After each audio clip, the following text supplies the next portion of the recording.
Oh, there we go.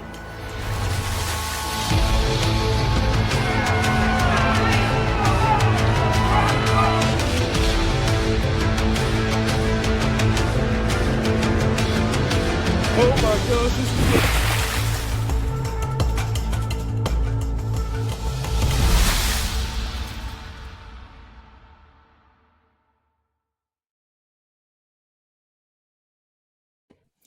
Hey, what's up, everybody? Crispin Powley with GSM Outdoors.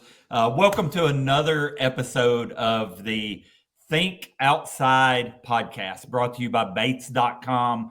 We're really enjoying doing these. We hope you guys are enjoying them, finding some value and entertainment, maybe some knowledge, more or less entertainment from them. And so, man, just keep tuning in, share them, like them, subscribe. And we're going to keep trying to bring, some fun stuff to the table for you.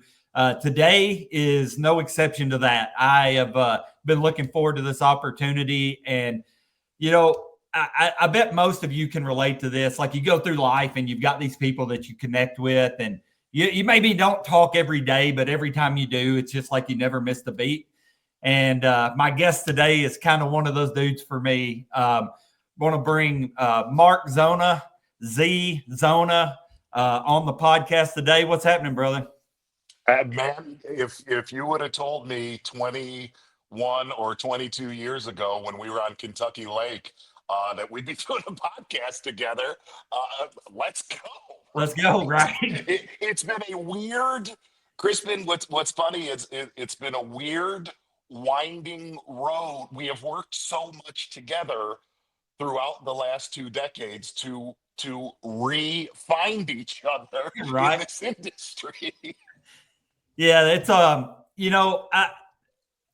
think I've mentioned this to you once before, but it goes back to, back in I'm going to say 25, 26 years ago. Wow. I was working for Stratus Champion Boats for Genmar at the time, and you were, I think, selling boats at a dealership that sold Stratus boats, and you went on a tear there on the EverStart series.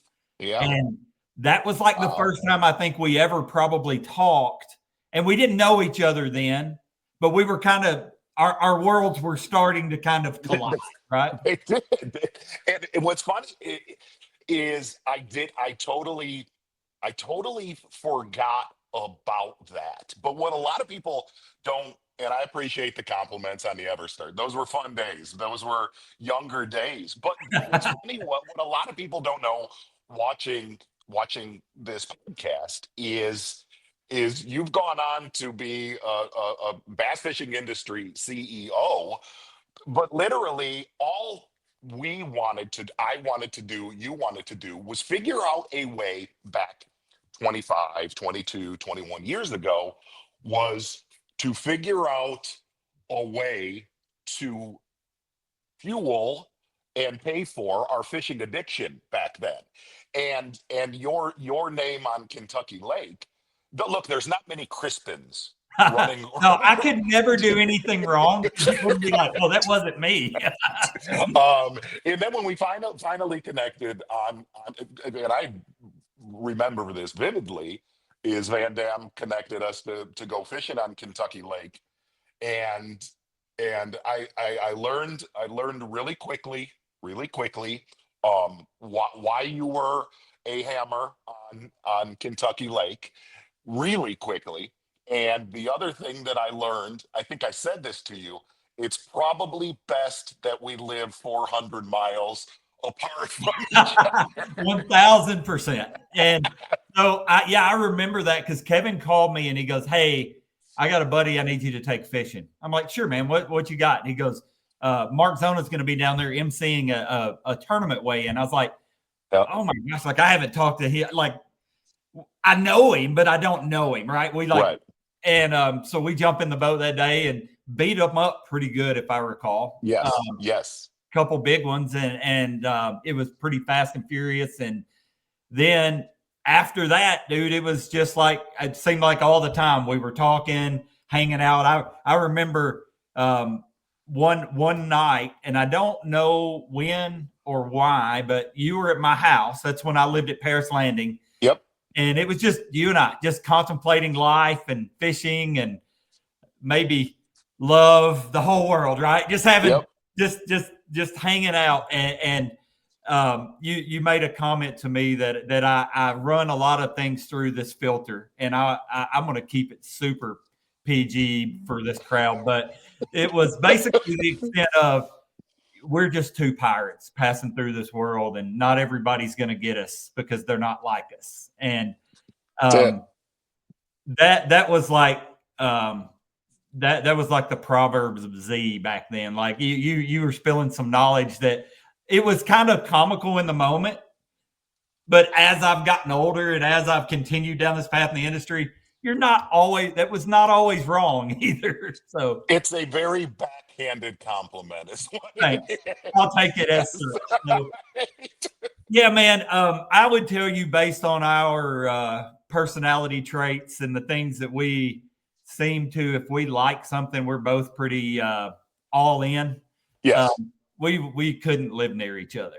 No, not at all. And what's funny is when throughout the years, and then when we worked, together on baits and tackle and stuff like that, it's interesting because look, man, here's what's really strange at least this is television career, and then outside of television career, just the bass fishing industry as a whole is when you meet somebody, we're like that dude's my guy right there. Right. You know what I mean? Yep, You and I would gravitate at iCast. We would gravitate to each other in those long, painful 3 to 5 hour dinners. Just because we would sit there, and I hate to say it, we would sit and shred the rest of the room. That's exactly right. I've got, and this is pretty funny. You probably don't even remember. Oh, you've got a memory like an elephant. There's supposedly have great memories. I don't know I can verify that, but it's what I've always been told. I've got a video that you sent me. That's the most random video. I've saved it for probably 15 years, and I can't show it actually. But I know exactly what video it is, and don't ever show that. I'm sitting in the deer stand when that comes through, and it's like deer hunt over. Like I'm laughing out loud, like it's done. And yeah, man, I'm actually being serious. Resend me that video because I don't have it anymore, but I drastically want it. Absolutely. And then there's always some fun little, I can tell backstories, yes, and things that you can't share with the world, but I could tell made Bassmaster no less than 100 times throughout my tenure. I know it did. And even I would turn it on and hear you say it and just laugh, and everybody look at me like I was drunk. Like, right. Nobody got it, but I got it. No meaning, but so much meaning, Crispin. So much. You're right. Yes. So here we are. Most of the people that know me know this, but maybe not everybody that watches this knows me. I spent 17 years at Strike King, some of the best years of my life. Man, best people, family. I'm doing my absolute best to run that playbook and replicate that culture where I am today, because it's the right way to do business. And I give all the credit for everything that I know today to those years, kind of being my formative years, learning the industry, and just took probably more notes than you guys all realize. But with that being said, we got to work together on product development a bunch, which was kind of my gig then, still kind of my passion. And, man, I got to watch you kind of your career just ascend. The entire thing. Yeah, man. But at a really epic trajectory, man. Like, you did things right. You didn't do them and I'm not sitting here just trying to like ask you out on a date and impress you. I'm being straight, man. Like, I've spent my whole life in this industry, and one of the things that I like about you so much It's never been about doing what everybody else is doing. It's just being who you are and doing things your way. And your way, man, is entertaining. I'm not even going to say it's right, because what is right in that Right. context? Yep. It's right for you, and obviously it's right for a lot of other people. You know what's funny, Crispin, is, and you didn't, I didn't probably know it at the time, but if you looked at the upper management, you can't even, I hate you saying upper management. If you looked at the people that were in charge of you and in charge of me at Strike King, they were, to put it into, you're an enormous Tennessee fan. They were the head coaches, not only of Strike King, they were the head coaches, in many ways, of the bass fishing industry in that really crazy, time throughout the mid 2000s, when tournament bass fishing and sales and epic stuff like that. They were the head coaches that we kind of set back and learned from. You know, I was my situation was a gamble for them at the time. I sat in many meetings that John Barnes would kind of beat me down a little bit, and Doug Miner would lift me up a little bit, and then Phil Marks, who's not with us anymore. Phil Marks is a Hall of Famer, dude. Yep. And a lot of people don't know, but anyway, we didn't know that we had epic head coaches to learn from, to go in the direction, because they would give us guidance. To me, they would give us, you and me, they would give us guidance the correct way, and make sure we didn't fall too far off the ship, Right. being as young as we were. And it ended up working. You know, dude, to see you running 97 companies right now, It feels like it. I'm dead serious. A lot of that, so much of that came from, you know, those 16 years working together. It's huge, Yeah, I mean, man. What a great analogy, because I use the term, I'm running that playbook. I mean, I am a giant college football fan. I know I think you're a bigger NFL fan, but I am. with that being said, how many times have you seen in college or pros where, you know, this coach is the OC under a head coach? Yes. Or he's an assistant under an OC or whatever, and then he gets a chance to go do his thing, and he takes their offense and goes and runs it, but it's their playbook. He just tailors it to his needs. And your situation is frighteningly parallel with what you just described. it is Frighteningly, yes. It is, but it's a good way to do things. Not, you know, golly, Bill, I'm not smart enough to know how to do all this stuff without having some really, really smart people teach me. Yes. And man, look, I still draw my own plays up every now and then and go, yeah, let's not run that one again, you know. But man, that's it. At the end of the day, I guess to bring it all full circle, man, we've run this really oddly parallel path. Yes. We're not terribly far apart in age. We kind of got our start in the industry about the same time. You went your way, I went mine, but we've always been, you know, connected at certain points or some long straightaways even. And what's funny is, to put that in the cliff notes, and this is just a fact, is we got involved in the fishing industry thinking, man, I'm going to get involved in the fishing industry just to pay for my fishing habit. 100%. 100%. And to this day, that right there, that template has not changed at all. No, you know, it's funny, and I hadn't thought about this, but my first industry job started with me sending a pro staff resume to Stratus because I needed a boat deal. And then we all filled those out. Yeah, right. I mean, I had this goofy little bound deal with terribly homemade done on Oh Windows my gosh. 2 or Oh my, whatever, I XP. I don't know remember what it those. was.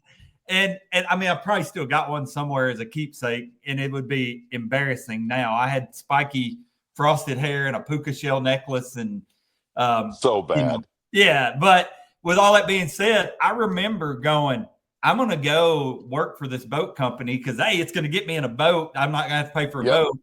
B, they're going to let me fish because they want people in that role that are involved, and I'm going to learn the industry from this side, and it's going to make me better on the angling side.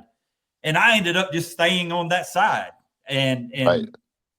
but at How the end of the weird. day, there's still something pretty special about. I did this so I could fish, and 100%. and every day that I get to go fishing and it's product development or shooting content or whatever, I kind of still made that dream come true, right? So I'll throw you one more recent was so retiring from Bassmaster Live is, and I've done a million podcasts. You're gonna love this. I've done a million podcasts where people have asked me like,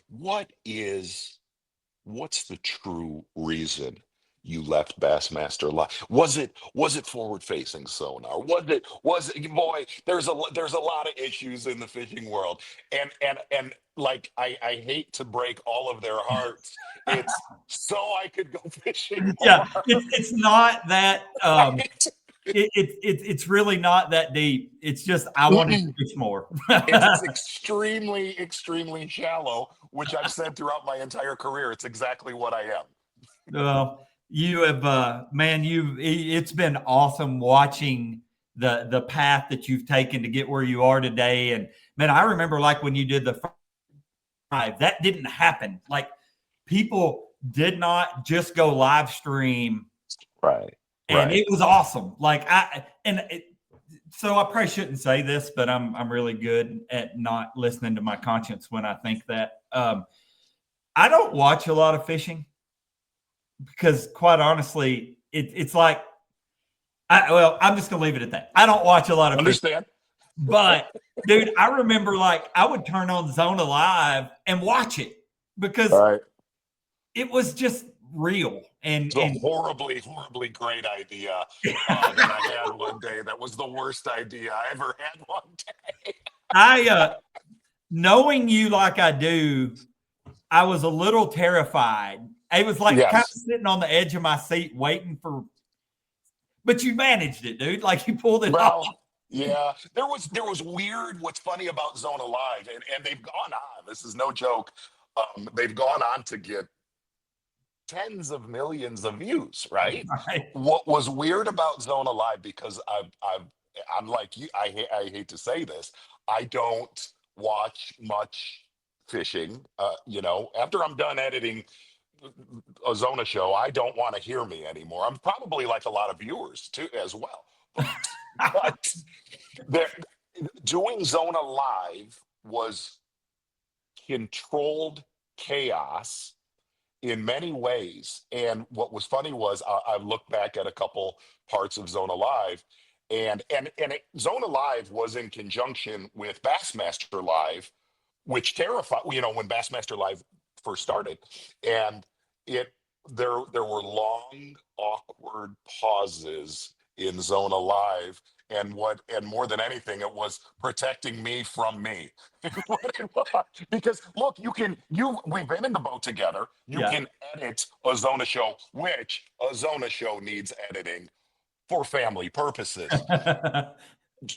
So then, we went ahead and did Zona Live and stuff like that, and it was playing with.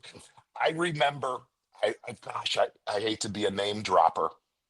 um Bob Azumi. Okay, Bob Azumi has been around for Yeah. 900 years, and I was on a bus with Bob Azumi, and it's when Zona Lives were going on and stuff like that. And he looked at me and he goes, "Do you feel like you're playing with fire with your career doing these Zona Live things?" I'm like, 100%. Yeah. And he's like, "Why are you doing that?" I'm like, "I have no idea." Right? Yeah. Yeah, Anyway, it's almost like a pyromaniac. Like I know totally, I know I shouldn't have these matches and this gas in my hand, but I don't really totally. know what else to do because it's kind of who I am. Yes, Right? totally. The nice thing is we've gone on to do Zona Unplugs, which we do a lot of those now. And the great thing about Zona Unplugs, they're a condensed version of Zona Live, and we can edit out things and have them out within 3 days. Way smarter way to do that is what I've learned. Way safer way. Yes, yes. One more thing, and then I want to kind of bring this back Hey, to. let me give you a Zona Live story that never made air. Okay, let's hear it. Okay. So doing Zona Live, you had to have a controlled environment. Basically, for lack of a better way to put it, you couldn't be at Paris, and be like, wow, they're not biting right here. Let's run a new Johnsonville because you're live. It Right, took me a little bit of time to figure out you had better be on them. right. Okay. So I had found it was in Michigan. I had found a big load, big load, where I knew we can, and I invited Davey, and and it was near a canal. It was near a canal, and this lady comes out, pretty lady, comes out of her house, and she said, "What are you guys taping right now?" And I tape on that lake a lot. She knew me, and I said, "Oh, we're doing a live broadcast." And oh, wait, and we were at a commercial break, and I said, "Oh, it's on Bassmaster.com and blah blah blah." And dude, she comes back out straight up. She comes back out 30 minutes later, and is dressed like she is going to the Academy Awards. Right. It was so absolutely awesome. She went from wearing a robe and her hair was up. She came out 30 minutes later and looked like she was going to accept an Academy Award. And I was like, wow, that is the power of live television. No doubt, So man. She wanted it's her funny. 15 seconds of fame. Totally. That's fantastic. Anyway, Dude, one more quick thing. I feel like we could do this for a long time. probably. I have a waypoint saved from a day where you, Bowman, and I were in a boat together, Yeah. Yeah. and it's I, called I D-Bag Point. yes. Oh my gosh, I have not thought of that in years. So it's a spot I fished 1,000 times, but I changed the name after that day. Yes. We were square billing. Square billing with a chartreuse perch square bill. Bullseye. Bullseye. And that guy was on the water that day.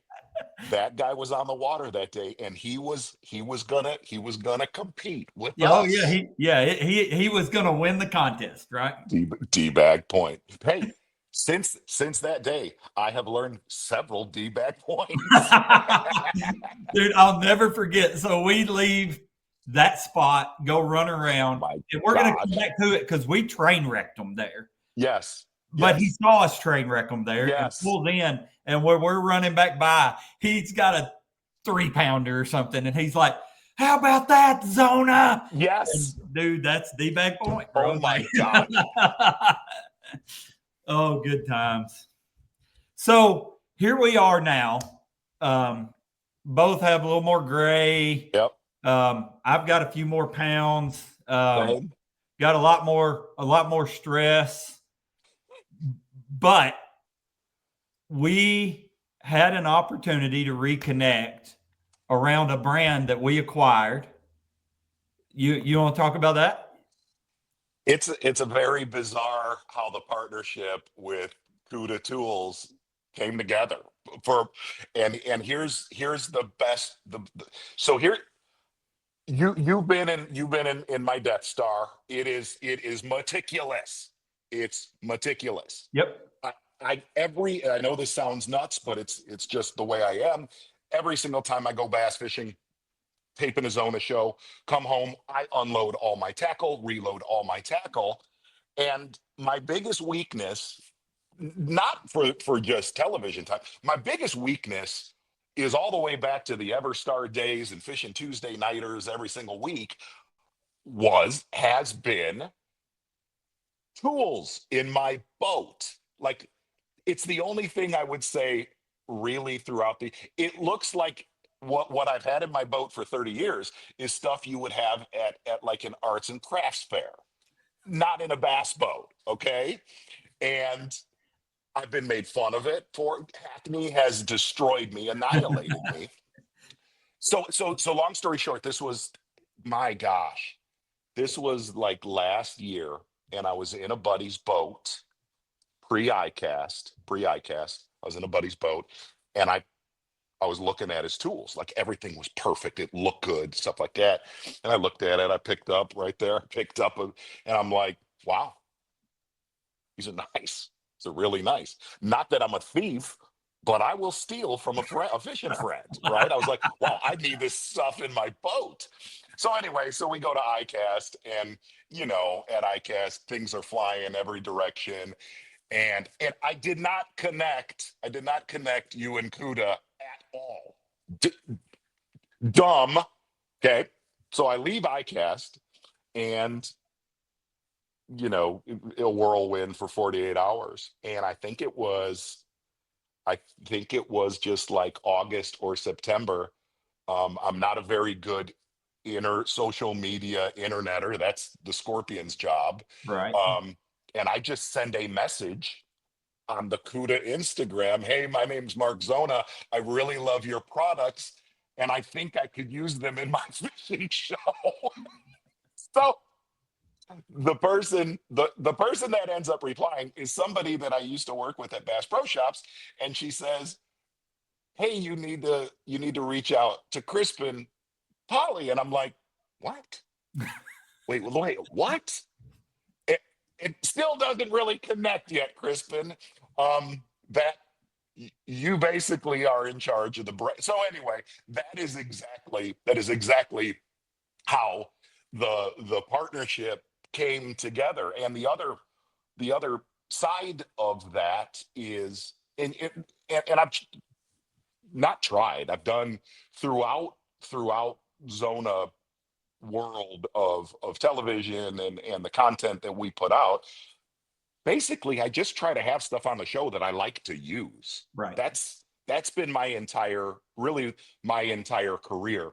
And it was funny. You reached out to me and you're like, let's figure out a way to work together in some way, shape, or form again. So it's like what it's funny. Hackney was in my boat. This is no joke. This is like 2 weeks ago. And he made the comment. He's like, man, you got some good stuff in your boat finally. So there you go. Like, if I showed you the before, like I taped a show that's going to air in a week. I taped a show on Center Hill. I did not have any Cuda stuff in the boat. And I looked at the boat. I'm like, gosh, I'm a loser. And then like I look at the show that I just taped with it in there, and I'm like, all right, we're high and tight using great stuff. So perfect. Well, Cuda was a brand that I wanted to go after because I had used their stuff. I had bought their stuff. Right. And the truth is, out of all the brands that we've acquired, that's the one that we've probably innovated or messed with the least. Right. Because the foundation's really good. Yes. I mean, that's been a good brand for a long time. Yeah, that's what I'm saying. Like, man, I mean, I bought them. And there's a bunch of tools out there, but I bought them, and from I love the grips. I love I mean, it's just good stuff. But it's And when we were building our portfolio of brands, tools was kind of a line item, and I was like, well, if we can I like literally never looked at another brand. If we can get Cuda, let's go get Cuda, because, dude, for the money or for any money, it's as good a tools as I've ever used. And one of the things that I believe, because I'm kind of like you, I'm very OCD about my boat, right? Like, yes. I've seen it. Yeah. I just, there's some things in my life I'm not as OCD about, but my boat, I am, and in my shop I am, and my Yes. tackle I am, and I I believe that anglers really want just a reliable tool they can count on. And the truth is, like, our whole goal every time we drop our freaking boat in the water is to put a hook in as many fish as we can and to get it out and put it in another Yes. one. And a tool is a really overlooked part of that because it's not sexy like baits and rods and boats Right. and depth finders and line and all that crazy stuff. But Yet it's as critical. it is as critical, right? Right. Like, Yes. I mean, and I don't know, man. Cuda is one of my kind of pet brands out of our portfolio that I love. And then we got to talk, and I mean, I think that who you are as an angler and kind of the what you do is the perfect representation of our brand. Like, it's not, yeah, it's TV, but it's not necessarily made for TV. It's pretty real, Yeah. and that's just kind of what that That's brand awesome. is, That's you know. awesome. Um, Yes. and so we've got some projects in the works. I don't want to just kind of throw it out there too much yet, but I'm excited about it. I think you're excited about it. Very, very excited. We actually already did. This is a great quick story. Um, we did a giveaway on my Instagram with an electric fillet knife. And up north here, it has been this week last year. I taped a show on Lake St. Clair. This year, there's that much ice out there. Yeah. Okay. So ice fishing, really, and in the north, we needed for all the shops, we Yep. needed a great year of ice fishing, which we had. And so long story short, I was getting ready to leave town, and I had, we were going to give away an electric fillet knife, and there's one laying there, and one of my buddies comes through. He's gonna have a beer in the house, and he's staring at the fillet knife, and he's just looking at the electric one, battery ever ready to go. I mean, it's a perfect setup, and he's staring at it. And I know you and Joey, who works for Cuda, you guys wanted some content. I was leaving town, right, dog? And my buddy's looking at it. He's like, "Man, this is the gig." I said, "I'll make you a deal." I said, "You go out right now and catch and I was saying this totally joking. I said, "Go out front of the house and catch a load of perch and some walleye." And I said, "Get me some pictures with that." And I said, "I'll try to get you one of those." And he's like, "I'm going right now. I'm going right now." Anyway, 7 hours later, I have 50 different pictures that I'm posting. Here's the best thing. My buddies, there's several comments on Instagram and Facebook. "Oh, did your best bud go out front of your house and catch him?" And I was like, "Yeah, As a he matter of fact, did." absolutely. So, and I know we're doing a pile of CUDA giveaways this year, and there's a bunch of content coming. But uh, absolutely, what's really cool about it is, I've always said this: if you believe in something, Van Dam and I've talked about this. If you believe in something, you don't have to sell it. You do not have to sell it. That's a great word right The there. way you are, the way you are, Crispin, and every one of the viewers of this product, dude, show me, don't tell me. Yeah. Show me, don't tell me. Yep. And I think it speaks for itself. Well, you'll see a pile of it in Zona World moving forward. And dude, thank you. I mean this to find each other again. Let's end this ball game together. I like it. Let's do that. And probably a pretty good segue to just wrap this thing up. But with all that being said, let's have some fun. I don't even have to tell you this. Yes. We're going to. We've never really hung out or been around each other much where we didn't. Um, you may be the only singular person I know that intakes more caffeine than I do. An unhealthy amount. An unhealthy amount. Dude, I hope I'm not stepping on any sponsor toes or anything, but I remember coming off the water one day, and I used to drink like a 6-pack of Red Bull a day. Yep. And you would do the same thing, and about 5 what 8 hour, 4 hour energy. 5 hour energies. 5 hour. I was going to get the Hey. number. That was my next choice was 5, but I had to learn. This is dead serious. I had to learn with 5 hour energies how many I could take to do Bassmaster Live without stuttering. I'm not kidding. Like there was a level. There was a rev limiter. You absolutely, I have figured that out. I'm telling you, I remember because people always, every day of my life was like, those things are bad for you. And that's going to kill you. And I'm like, and I'm like about to be 48 and I drink more of these than anybody I know. And I feel fine. Like you're not store ribeyes. Yeah, exactly right. And cheeseburgers and things that I love. And so, but I remember somebody one day goes, it was like you and I had been in a boat the day before. And the next day somebody's like, you really shouldn't drink that much caffeine. I'm like, I'm nowhere near the human threshold. Like it's way up here and I'm way down here because I saw it in action. But anyway, just a testament to kind of the kind of fun we've had and the life lessons I've learned. So, I'm going to ask you a favor. Okay. I'm going to ask you a huge favor. And I thought about this the last couple days when we scheduled this podcast. Find some of them smallmouth on Kentucky Lake and let's do a Zona show as soon as possible. Say when, man. They're biting right now. They are biting right now.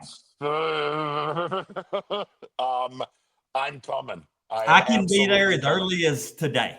So that's good to know.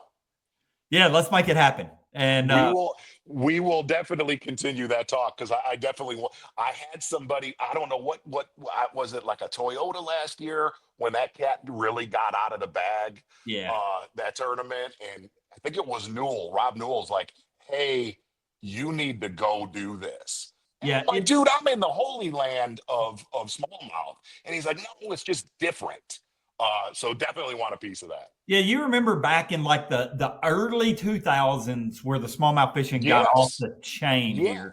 Yes. It's like that again, and there's more of them. Wow. It's I'm in. Yeah, it's really good. You and I have talked about this lake a bunch, and we hit a big time lull. The smallmouth have like saved the day. Like it awesome. has rebounded 100 times faster than we thought. So. Well, I have literally have not been there. Gosh, maybe since D-Bag Point. It's so fun to say. I'm going to say that the rest of the day. That's terrible. I will definitely be back. And Crispin, send me that video so I have it saved in my phone. I'm going to send it as soon as we get off here, dude. You the best. All right, guys. Well, so hey, thanks, Z. We're gonna do this again. This was a fun little trip, little soiree down memory lane, and everybody watching, man, this is who we are, what we do. Very real. Just talk fishing, live fishing, and we thank you for coming along with us. Like, share, subscribe, whatever you do a podcast, and join us next time for the next episode of Think Outside, brought to you by Baits.com. Oh, there we go.